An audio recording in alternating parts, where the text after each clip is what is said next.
What's up, everybody? Chris here. We're going to take a look at just the charts, see what they're saying. So, 3 weakest, we got the dollar, NASDAQ, and VIX being the weakest. And then the three strongest, we got commodities, USO, and 10-year. So, one thing that's interesting is if we take out the dollar and we were to replace it with a crypto and see what is it, if anything's changed in terms of like leaders. So crypto, Bitcoin has stolen the number two. It's outpacing oil. So let's try in terms of strength. Oops. We want to try. How about ETH? It's stolen the number one spot. So the question now is, does it reverse from here or does it continue?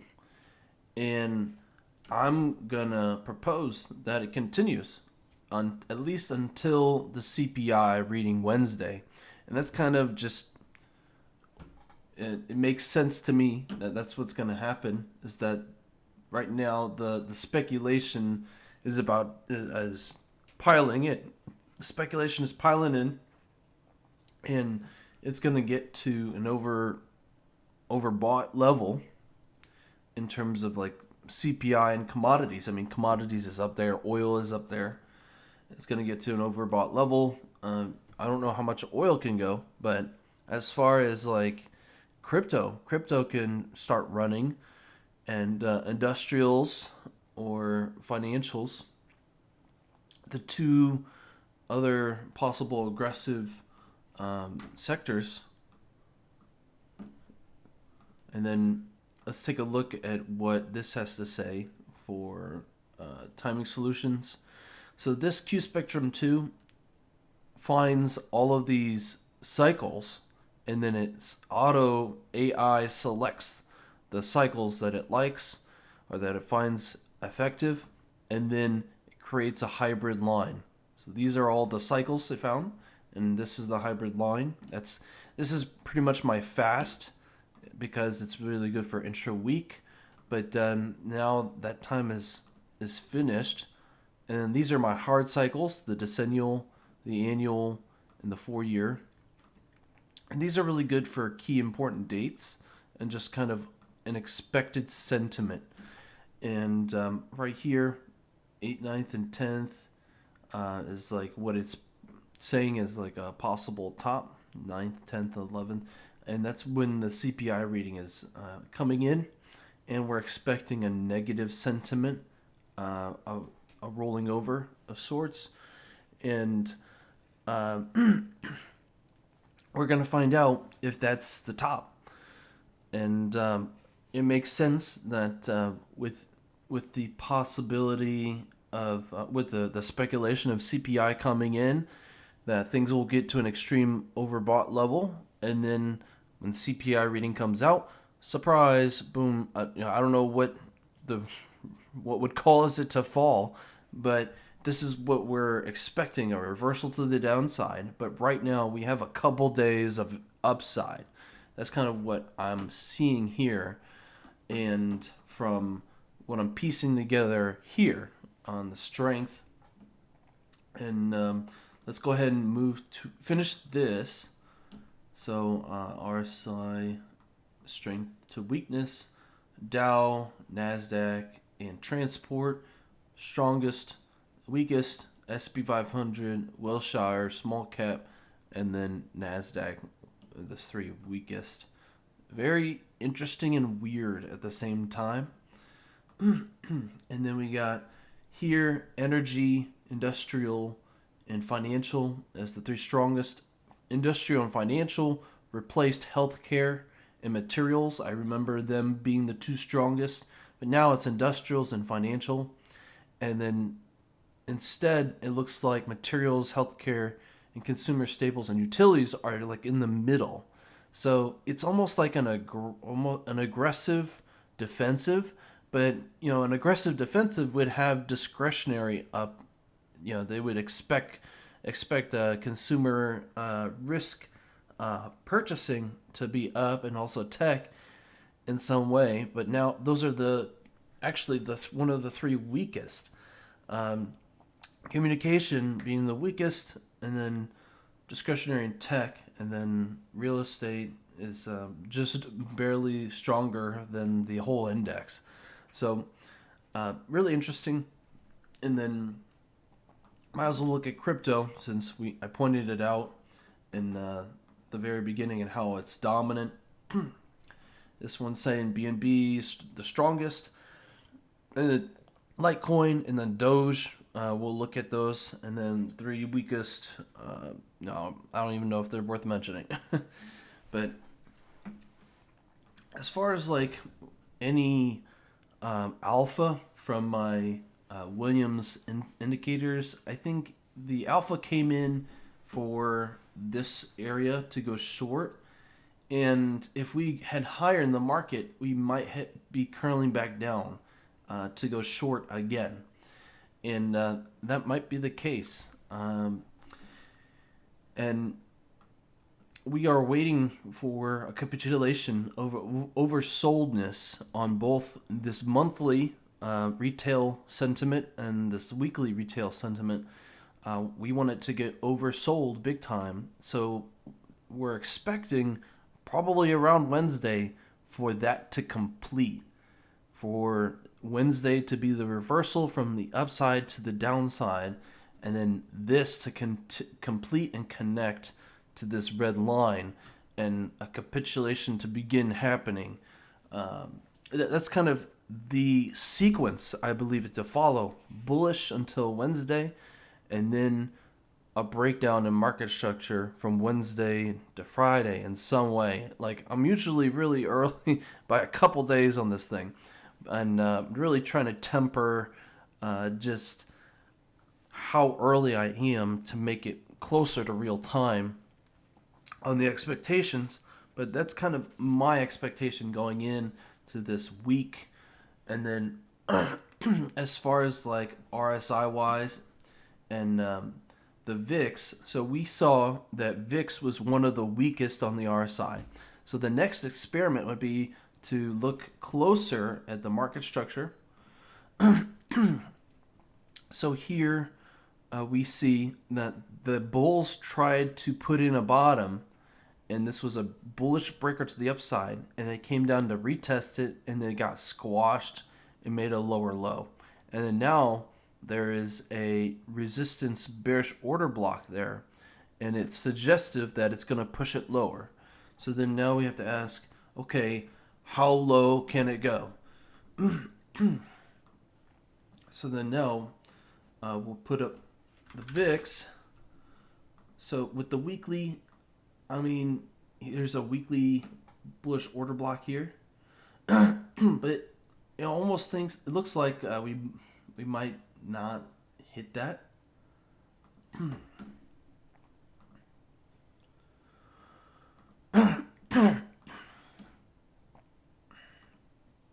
Let's see. I'm kind of curious. Let's take a look. Because here, maybe I get some pivots.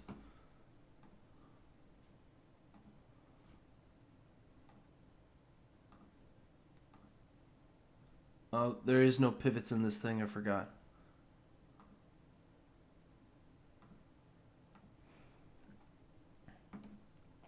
Well, there's a nice H12 breaker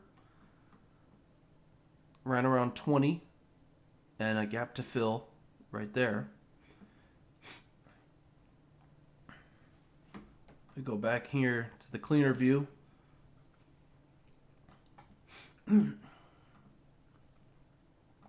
So on the H12, it looks like, we could come back down to retest this breaker to the downside and fill this gap all the way here. So we could expect a 20% downside in the VIX.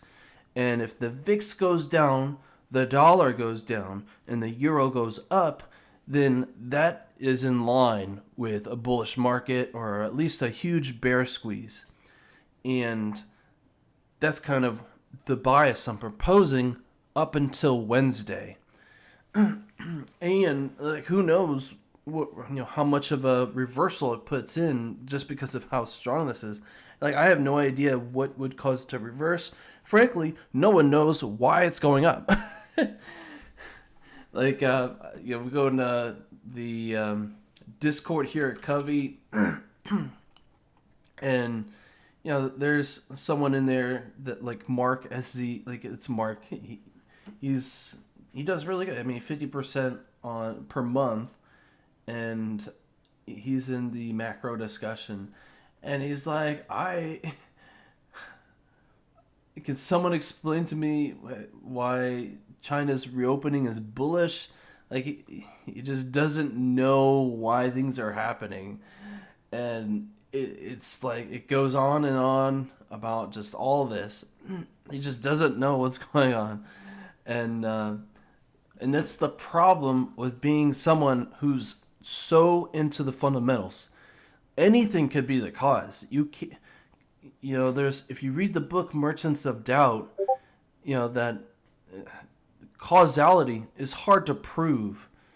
The stories about a courtroom with cigarettes and the cigarette companies, and then these doctors are coming up and saying, hey, smoking causes all this cancer, blah blah blah, that's why you need to ban it. And then the cigarette companies come in and says, okay, look, before you make an absolute decision, something that will decide the fate of an industry and a contribution to the economy, and yes, the doctors present a good case. But how come, if their case is so compelling, like 95% of people who smoke get cancer, how come not every single person who smokes does not get cancer? So they basically sold doubt, and they said that, okay, if one person smokes and doesn't get cancer, how do you really know that's the cause? So you're so confident, you're at 95% confidence that this cigarette will cause cancer. But then here, Miss Betty, she's been smoking all of her life, and she has not gotten cancer.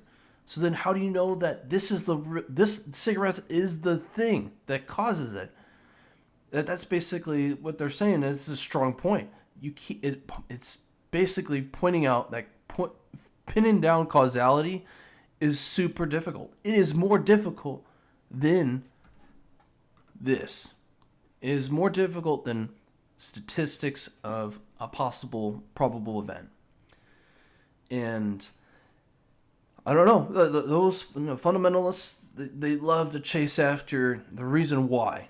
And I don't know, be able to stay a step ahead or be able to interpret and be there faster. But that's why I look at the timing solutions and just possible reversals, just because I don't have to know the cause. I just could be like, well, statistically, the probability is on my side if I pick this direction. And that's it. That's all I need to know. And with the VIX coming down, it suggests we could have more upside in the market. It doesn't have to be something that pushes the market super high. It just needs to hold it, or at least keep it in a bullish sense, or at least to a double top in the ES. Or it would be nice. This is not the E-mini. At least purging these bearish order blocks, liquidity, coming up into the 150. That would be the place I would love it to go into. I want it to come right into here, and then I'm going short, heavy, all 350% or 250% leverage that I can put in this Covey portfolio. I'm going all my being short. I'm going SRS, GLL, shorting the home builders, shorting Gush, 3x leverage oil. I'm shorting it all. So waiting for it to get to around 4,000 on the SP 500, going hard short. And that's when I expect the VIX to fill that gap, to be able to reverse to the upside. Right now, VIX going down 20%. That's what I expect. So when a huge short squeeze coming up, that's what I expect. And we got a bullish euro, and then a bearish dollar for right now. Broke the H4 market structure, broke the daily market structure. We expect a lower low below the last week low, and that is yet to come in, but it's coming. It closed below the 24 moving average that we see here. That's at 24. We could hit the 72 all the way down here. So that's a possibility. It's still bullish. The dollar, it's just giving us a window of, like bullishness. It's giving us a window for bullishness in the market. And then we look at the euro. Nice weekly structure break to the upside. Swing failure pattern popping in. And we have an upside of all the way up here of reaching on the weekly. And then we start to come down to retest. But this is almost suggesting to me that this is breaking. This was going to roll over, but now and this had a daily breaker to the downside. But we have to wait and see just kind of what pattern it puts in. Right now, we closed above this up candle close, and we're going to see if we can close above and hold. The Japanese yen, we're so close to figuring out if we're going to have a breaker to the upside or downside. I drew a line in here because I'm expecting this being a deviation right here. Left shoulder, right shoulder, breakdown. And then we need a deviation to the downside. So I'm expecting that we get a breaker to the downside, or at least having it hold in some way, and then putting a deviation at this last week low, left shoulder, head, or deviation, and then right reclaim of the last week low, and then breaking to the upside. So there's roughly 3 to 4 points of a case that I'm building up that we have a bias of bullishness until the CPI reading, and we get further data on the currencies. But in the VIX, we could look at the RSI and just seeing what does the RSI look like. We'll take a look here and then also here. So starting first with the indices, it looks like the S&P 500 still has some room. It's at 45 on the daily. So it still has some room to get overbought on strength on this RSI for a reversal. We're waiting for 68 for the daily of the S&P 500 to hit 68, and it hasn't yet. So it suggests that it could go higher. This 45 on the daily on the S&P 500 looks like a good buy point. That's what it's saying. When it hits around 50, it looks like a good buy point. And the Dow, it hasn't hit 68 yet, so it's not ready for a reversal to the downside, but it looks like it's getting close. And then Euro USD, if we were to go off a big reversal to the downside for the euro, we still have some time. It looks like it's at 42. If we were to either use 50 as a reversal point or 68, it's still not there yet. It still needs more time to get to 50 before encountering some resistance on the euro. So it's got 8 points, and then it will possibly reverse. And if it were to go past 50, it's like 20 plus points away. Now the RSI on the dollar, the euro, and the Japanese yen and the VIX, right now the dollar is not oversold yet. I mean, just if we were to say the dollar were to go to 50 and then possibly, dip under 50 a little bit and then reverse, it's still got 7 points. So there's some room to where it can continue to go in the direction it's still going until the CPI.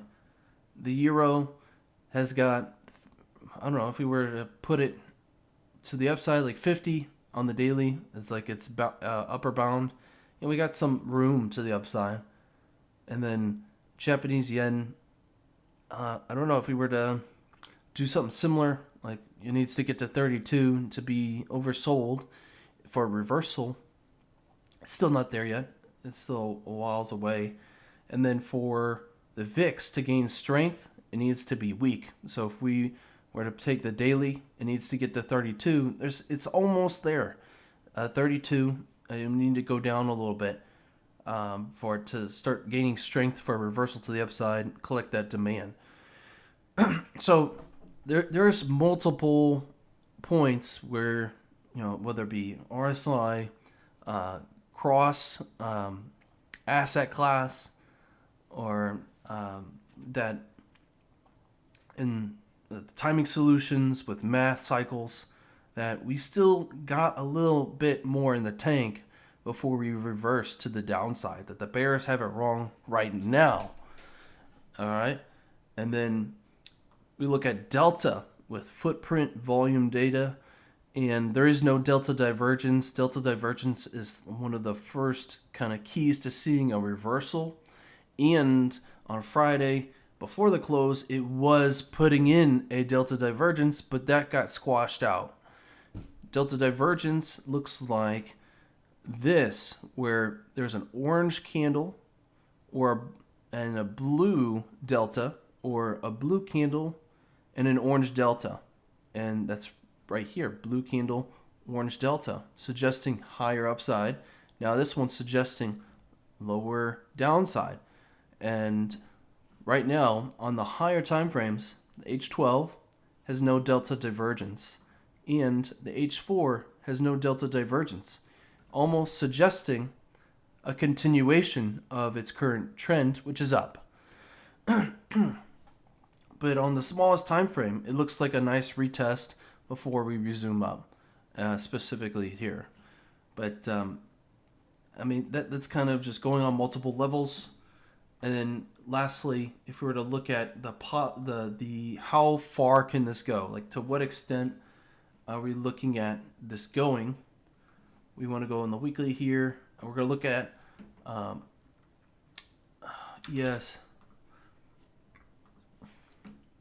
we're going to look at possible points of reversing. Now, if we were to remove this and just really focus on the RSI here, it looks like we have as much upside as this can take to hit here. Once we hit this on the weekly, on this divergence here, we have an upside in the price, but these are all lower highs here on the RSI, a divergence. Once we hit here, that's when we start to get bearish, okay? That's when we'll gain strength to the downside, but that's not yet. We still got more upside, if anything, retesting the last week high and purging those order blocks above us on the H4 of the S&P 500. Specifically, put this on the H4. Specifically, these things. We purge the last week high, we close above, and then it's done. That's when I expect the reversal on Wednesday to come. But we still got a little more time. Now, the game plan is crypto. If we were to get a nice bear squeeze and squeeze a lot of juice out of it, it would be crypto. It's the thing that's been dormant and sidewinding, and we can see based on the stock charts and what we did on strength to weakness on the stock charts, we closed it, that it's going to put out a lot of delta. It's going to put a lot of alpha out there for this bear squeeze, and that's how we're going to turn things around in the competition. We're going to really basically outplay on crypto and then we're going to short the crap out of everything once we purge that H4 breakers to the upside.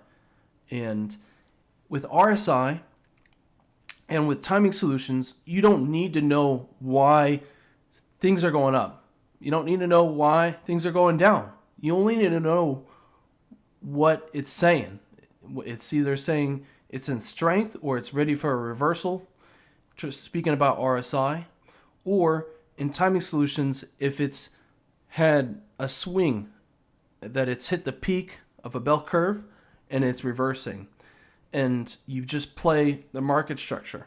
That's it. There is no need to know why something's happening. The sky could be falling, and it might not be the reason. You just can't pinpoint the reason why this or that would be happening. It's just too hard.